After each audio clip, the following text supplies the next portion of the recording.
Hello and welcome back at long last to the official return of the NMMA. That's right, we are kicking off season 8 here, and with 7 seasons under our belt and 8 remaining, we are approaching that halfway point for the entire league. The plot has never been thicker. So, jumping in with just a couple of updates since the last time you tuned in, the Bucks kicked off the offseason in earnest with a massive set of trades. First, they sent Serge Ibaka to the Cavs for Paul Millsap and Vooch, who was then traded yet again soon after. But they exploded onto the scene right after that by sending Kyrie Irving, Chris Middleton, Sean Livingston all to the New Orleans Pelicans for Tomas Satoransky, Josh Jackson, who was just a recent lottery pick, Zebo, Saric, 4 first-round picks, and 2 seconds. With that, RJ and the Bucks have absolutely kicked off a huge rebuild, and they have their eyes set on the future. Later on, the Toronto Raptors made a big surprise trade to bring in their point guard of the future behind the now aging Deron Williams, moving formidable wing scorer Harrison Barnes for Kemba Walker and Gerald Henderson. It'll be very exciting to see Kemba Walker gradually take the reins over in a increasingly contending Toronto Raptors atmosphere. Curious to see if they can turn things around from these struggles last season. And finally, we are officially bidding adieu to one of our founding members. Shane, very valued GM, has officially left the league, and in his stead, meeting his boys, the former Los Angeles Lakers management team have taken over, and they wasted no time getting gears turning as the contending team moved 2 first-round picks to bring in up-and-coming scoring forward Jabari Parker. That team has absolutely been struggling for self-creating offense, and so while I would like to see them bring in a guard to flesh their team out a little bit more, I think that he is going to be doing great things for them, Jabari Parker, and it'll be very exciting to see how that team can contend.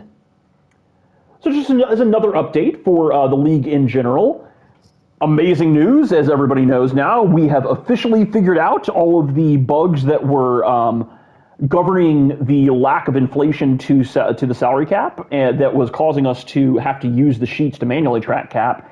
And I am confident now that we can actually manually control the inflation of cap as we did. We had a $5 million inflation from last season to this season, which is very reasonable. And we are no longer going to have to be doing manual tracking through the sheets. So that is amazing news. The delays this offseason were not because of the sheets. Unfortunately, I had quite a bit of work and a vacation that was in the middle of that. But moving forward, we should be able to move at a much speedier pace and keep things chugging along. So that's all good news for everybody. So, without further ado, how about we jump in and take a look at rosters for attributes. Starting things off, the Philadelphia 76ers, they made a big trade moving their pick 6 in the lottery for John Henson, a future first-round pick, and Emmanuel Mudiay, who the 21-year-old had a +4 progression in Prague just a second ago. This team absolutely still could lean into the tank and have yet another year of a lottery pick, or they could probably start winning some games and be able to compete in free agency. It's going to be very interesting to see what Dr. Tequila does with this team. The Albuquerque Axolotl, right after that, had a little bit of progression from Mayor Matthew. And of course, CJ McCollum, Julius Randle, Goran Dragic, and DeJounte Murray may be poised to compete a little bit more. I think they should have their eyes set on a play-in spot. Whether or not they can actually secure it, we'll see. Of course, the new look Bucks here. Kind of lacking a true franchise player since blowing things up. I suppose that's Satoransky more than anybody.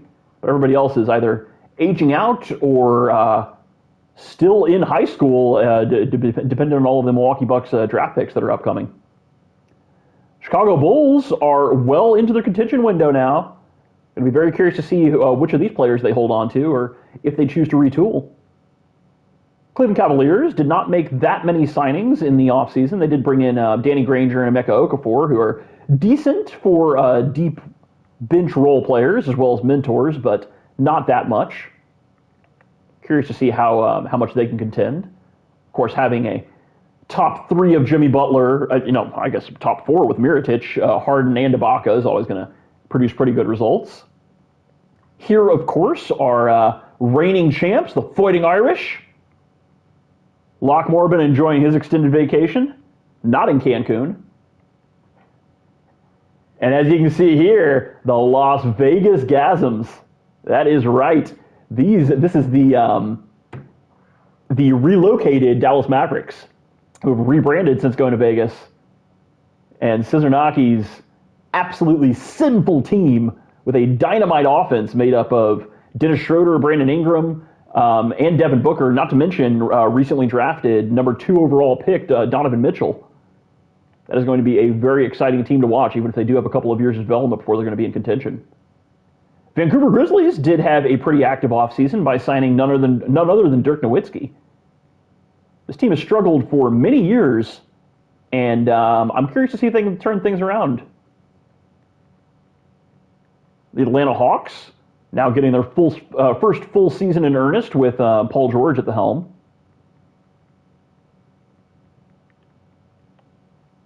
The Miami Heat, with a very exciting future ahead of them, just chocked full of so many great young players. Pascal Siakam, OG Anunoby, who was just drafted, Oubre, De'Aaron Fox, who was also just drafted, Jason Tatum, the prize of the draft, Malcolm Brogdon, Justice Winslow, Jamal Murray. It is just a crazy set of youth. Curious to see if they're going to consolidate, if they're going to try to develop, or if they are just going to ride it into contention. Utah Jazz, after trading Paul George last year, drafted Lauri Markkanen and Dennis Smith Jr. Not to mention Fred VanVleet, who had a little bit of progression. It's going to be very exciting to see how this team continues to sell off their veteran talent and how their youth develops. Sacramento Kings, after a rocky start last season with Mike Conley at the helm, did end up figuring things out. They had a very controversial trade for Glenn Robinson, moving 2 first-round picks for him, but with a little bit of progression from him and great results in the playoffs, beating the Rockets.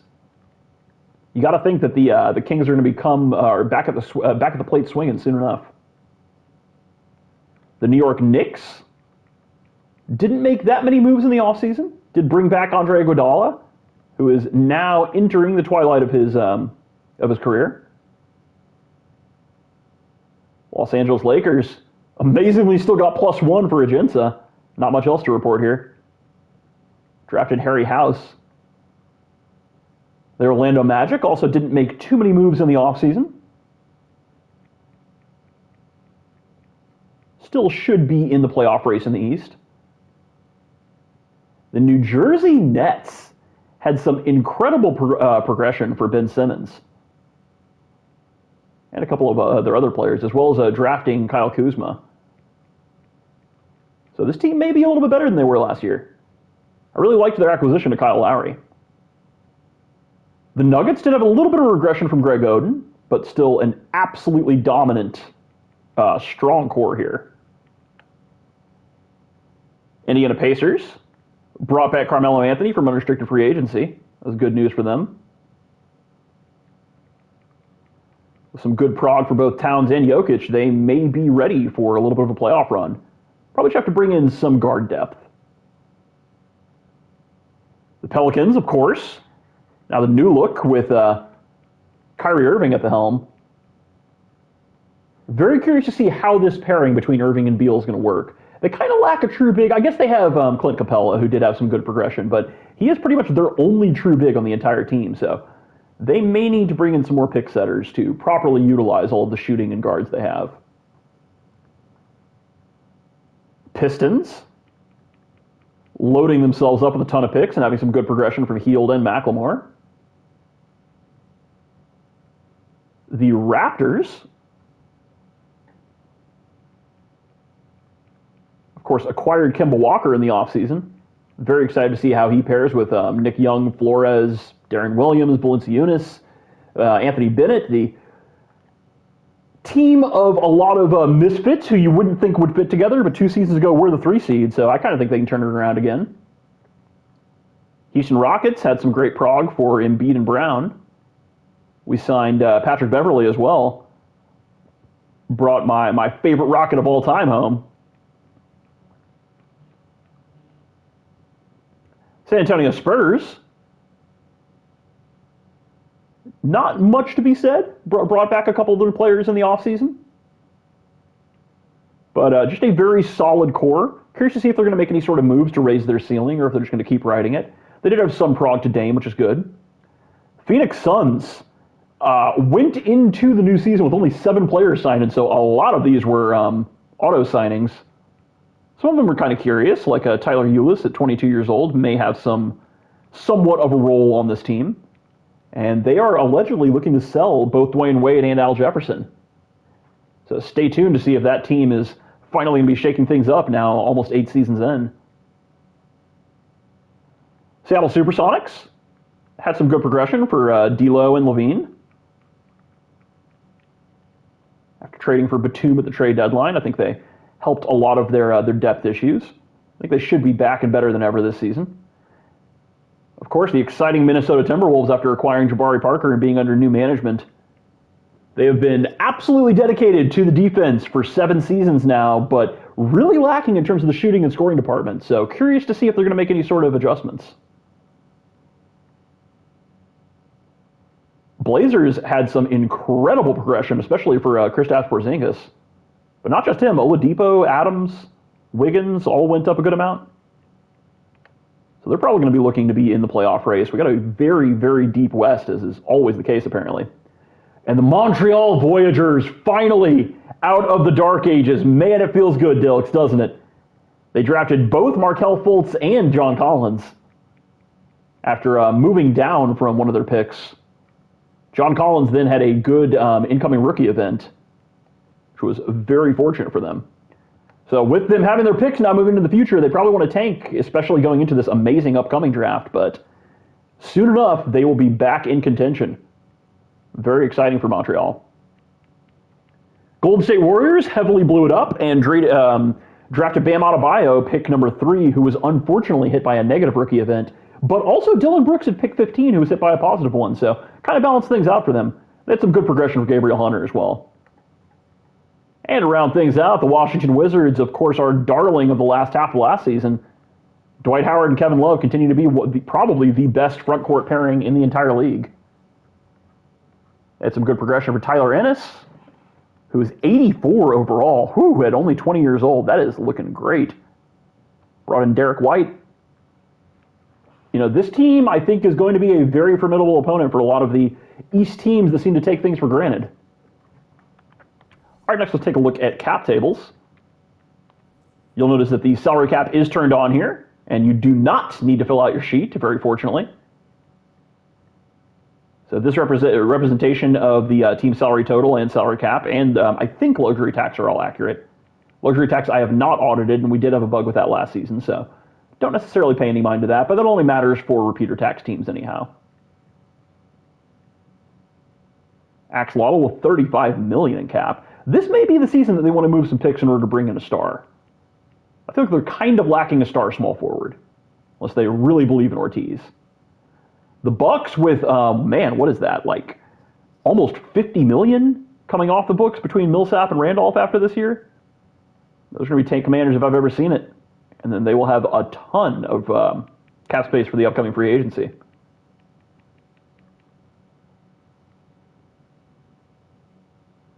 The Bulls, not a ton to say. Seems they're ending their window. I would say they have like this and next year to still contend. Maybe you want to start planning for what the future is going to look like after that. The Cavs, LaMarcus Aldridge will definitely have to be paid after this year if they choose to keep him. Butler with the team option, very curious to see what he does with that. J.R. Smith, Mirotic also need extensions. And, this team has some question marks for the future. Reigning champion Fighting Irish with a big amount of salary on the books. Most players locked up here. They're going to be looking to hopefully repeat. We'll see. The beautiful eyeball of the Las Vegas Gasms peering into our souls. They re-signed Otto Porter Jr. by restricted free agency. That's why he's on that 1+1 with the team option. The Grizz, just over the salary cap, but still have plenty of maneuverability where they could bring in other players. It's very nice to sign Dirk Nowitzki at age 39 and not have any regression at all. The Hawks pretty locked up. Austin Rivers, probably the player to watch to see what happens to him. Hawks probably the favorite here. I think they can take on pretty much any team. Even though they got swept by the Fighting Irish in the last Eastern Conference Finals, I think a lot of that was the chemistry still having to be worked out. And I just think that the heights of having that big three of Kawhi, AD, and Paul George is just nothing that this league has seen. That amount of two-way ability is probably going to dominate everybody, in my opinion. May not in the regular season, but come the playoffs, they are probably going to be my pick. Time will tell. $37 million in cap for the Jazz, and some more falling off the books after this year. That looks like about $23 million that are falling off the books for the Kings, with $12.88 million already. Very interesting to see if they're going to retool around Boogie, or if they're going to extend Conley and try to use the existing cap they have to bring in another star. Now is probably the time to swing for the fences for the Kings. The Knicks, not a ton to say. They pretty much have this 2 years locked up. And then a bunch of cap space that opens up. Lakers, Derek Favors, the big question mark for them, $12 million coming off the books. Not going to be enough to open up a lot of salary cap space, though, so they'll probably want to sign and trade him, I would expect. JaVale McGee as well, so both of the major bigs in LA with question marks.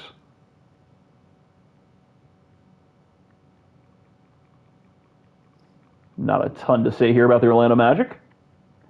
The Nets, wow, with a ton of salary falling off the books, with between Lowry, what is that? That's 44 million pretty much between Lowry, Chandler, and Hickson that are all falling off the books after this year. That is very interesting.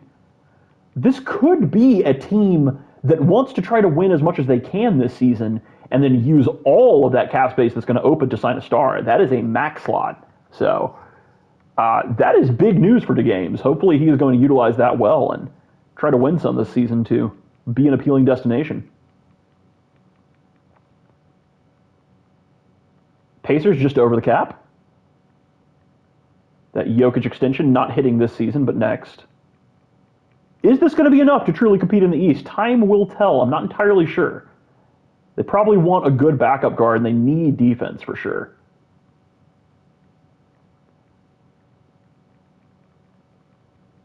Pell's going to have to pay Capella after the season. $22 million in cap for the Pistons with another, what is that? Like $42 million? Wow, that are falling off the books after this season between KG, who's brought in as a mentor for them, Jarrett Jack, Mo Williams, and Mozgov. I mean, that is a ton of cap space. Of course, this team is going to be absolutely garbage, though, so will they be a free agency destination next season? Kind of doubt it. We'll see, but they could use that cap space in other ways to acquire some stars.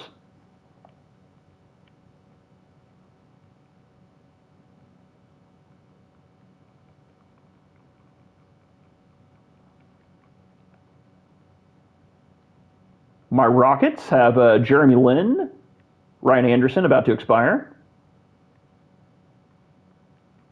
and Arvydas Sabonis Jr. all heavily on the block.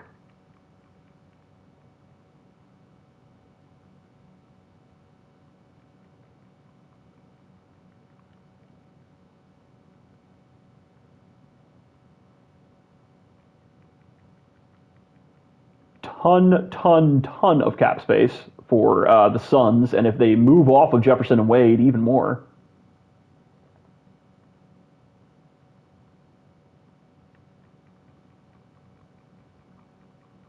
Batum is going to be looking to be paid after this season. Timberwolves about to lose Luol Deng for $19 million. That could open up quite a bit of cap space for this contending team, which could be good for them, or they may want to move him in order to match into a young star.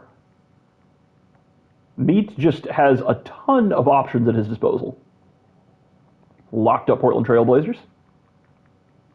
Huge amount of salary on their books.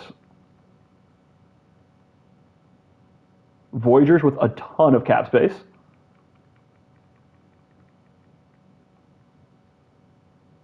Warriors also with $40 million and a lot more opening up. Seems like we're going to have a ton of bad teams with a ludicrous amount of cap space, and I'm curious to see if they can actually parlay that into signing somebody. Kevin Love is going to have to be paid after this season, so he'll probably be the extension that they use if he is willing to resign, which I expect he will. It's a very good situation. All right, now to see draft picks. This is up to date with any of the offseason trades. And so relieving, now that we are up to date with 2018 picks, every time you see a draft pick, it will actually be matched to who the team owning the pick is, or who the team whose record derives where the pick falls is. So formerly we had the Fighting Irish and the Trailblazers were switched, but this is the first year where their names actually will match for all of their picks. So no more sheet, no more mismatch names, just a huge relief on my end, and I'm sure yours as well.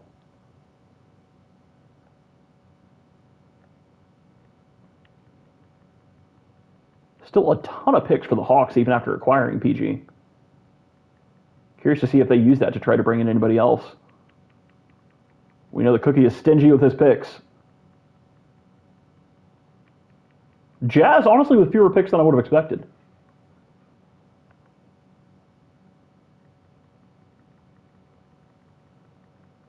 Lakers loading up their arsenal.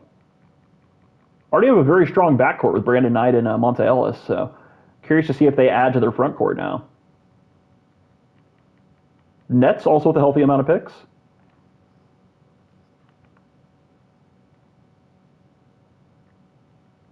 Pistons just loaded. They are one pick over the limit for 2019 picks, so they'll have to trade one of those pretty soon.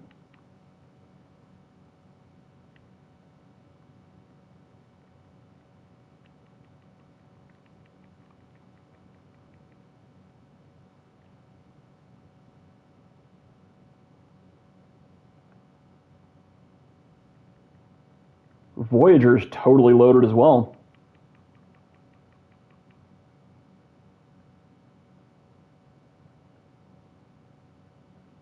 Wizards just at the cap. Okay, now let's take a look at power rankings. Of course, take these with a grain of salt. The preseason power rankings are often very skewed. Wizards at number 1, kind of shocking. I'd say that's the one big shock here. Portland Trailblazers at number 8, also quite high. Grizzlies at number 13, that is massive if true. I think the Raptors are being a little bit underrated at 17. Nets at 19 is not bad.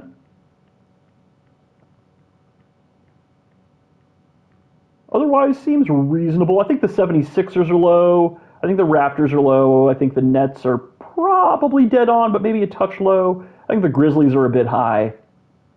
Pacers maybe a touch high. Wizards, I don't know about number 1, but I mean, I probably got them top 5, top 7. Okay. System proficiencies now. So remember that this is not matched to your actual starting 5 since we were just coming into the season and they have the auto rotation set. So we're going to be doing this again after Sim 1, but this will give you at least a little bit of an understanding as to where your team stands.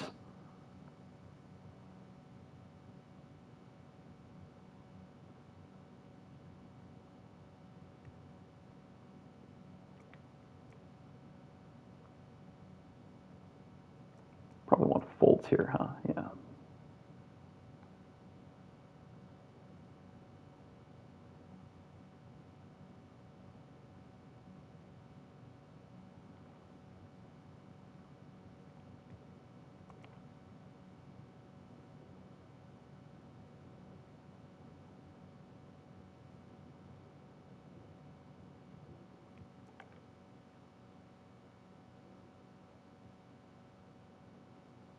I really don't know what kind of changes the Bulls need to make.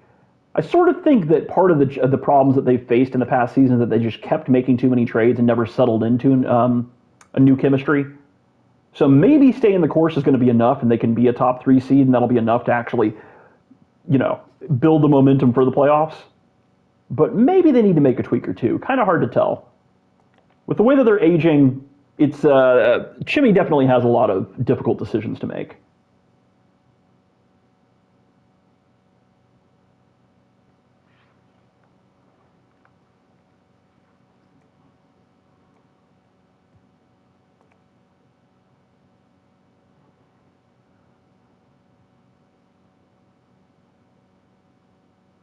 kind of wonder if a change of coach in Seattle isn't being tossed around by Justin.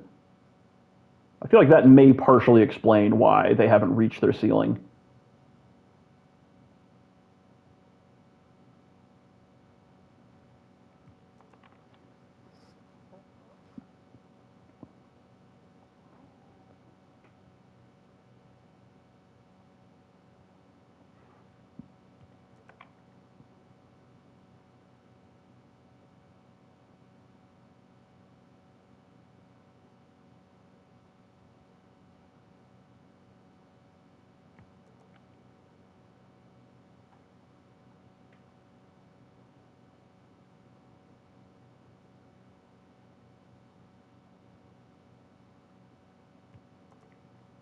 Please don't run post-centric when you're running a team with Bradley Beal and Kyrie Irving. That is not optimizing your roster by any means.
Okay, now let's take a look at our coaches.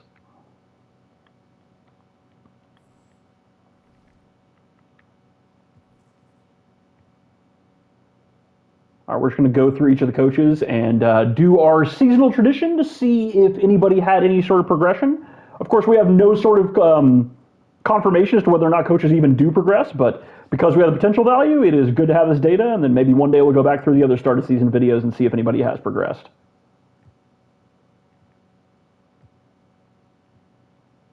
This would be a good way to at least see your coach's attributes to see if you want to hold on to them or not. Remember that anybody with a in the final year of their contract, I have already contacted to see if they want to extend their coach. You do have the right to extend your coach. Just a mild inflation. Of course, you can let them expire or fire them at any time and try to hire someone new.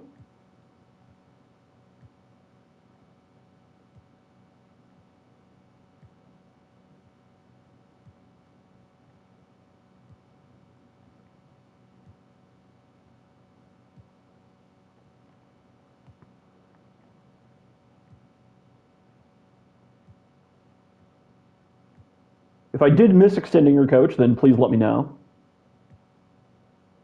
We can make sure that that's entered.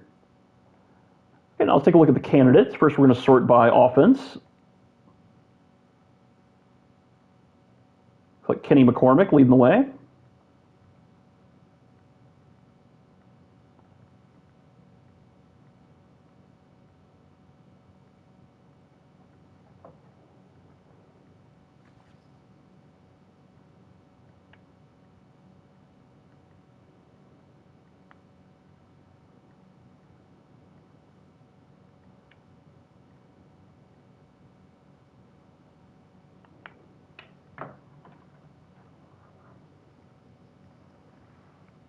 We'll go through the C's.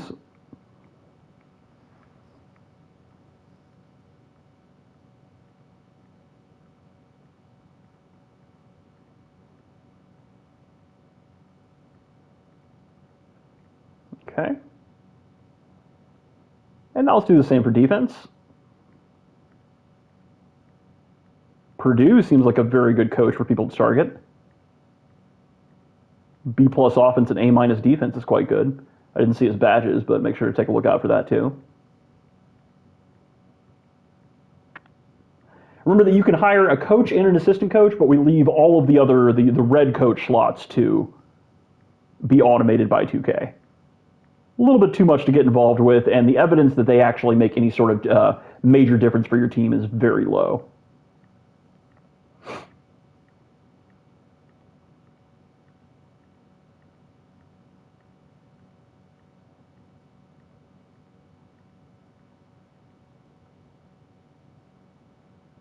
Okay. Now let's take a look at free agents. If anybody needs to make any more signings, we'll just sort it by overall first.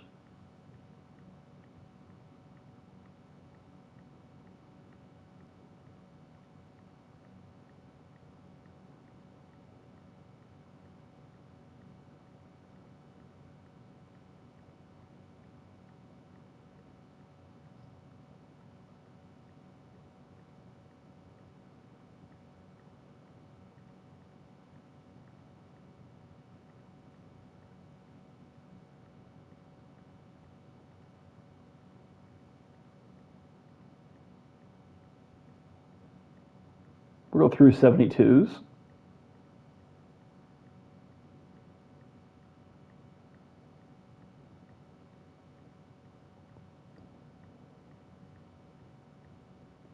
Okay.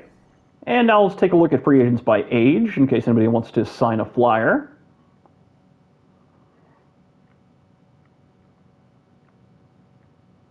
You know what, let's just show it this way. And you can just check the age that's shown in the top left. We'll go through 23-year-olds probably.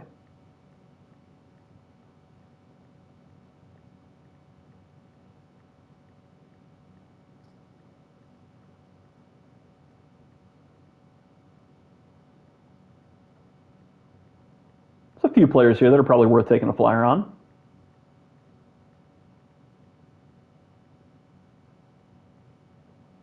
And also a lot of garbage ones.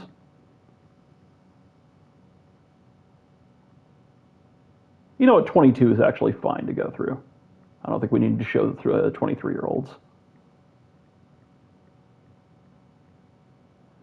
Okay, and finally, let's take a look at contract extensions. I know this was a source of controversy over the offseason some. So just to clarify, if your player does not become eligible for a contract extension through the final year of their contract, then you will be granted exclusive free agent rights, which means that you, for X number of days, TBD, during the free agency period, will be the only team that is allowed to offer that player. So in the event that we do encounter that bug, then that is a solution that will make things even better for you than if they were eligible and we were leaving it up to 2K's algorithm to decide whether or not they wanted to resign.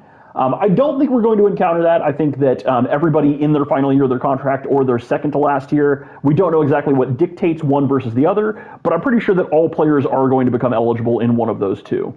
In the event that they don't, that's a solution that we have implemented.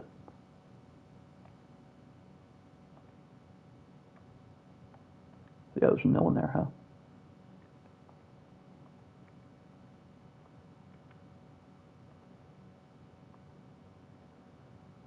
JJ Redick willing to resign for the Bulls. That's very important for them.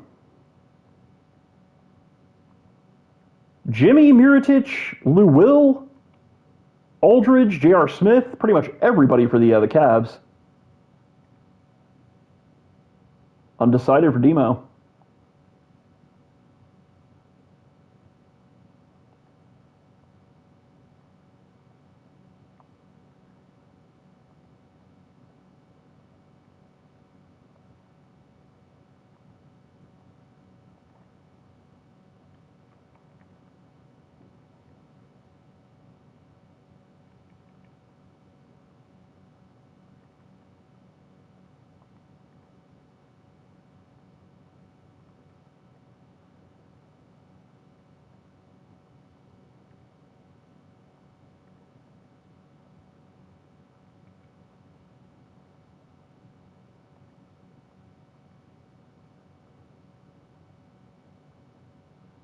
Kyrie Irving willing to resign for the Pels.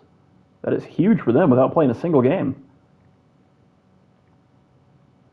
Both Jonas and Darren Williams.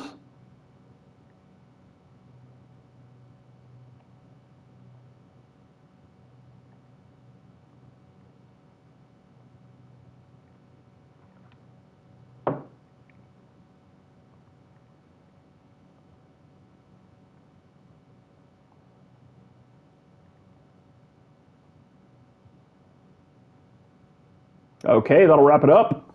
So the first deadline is probably going to be set for Friday evening, so we give everybody 48 hours to review this. Until then, happy trading.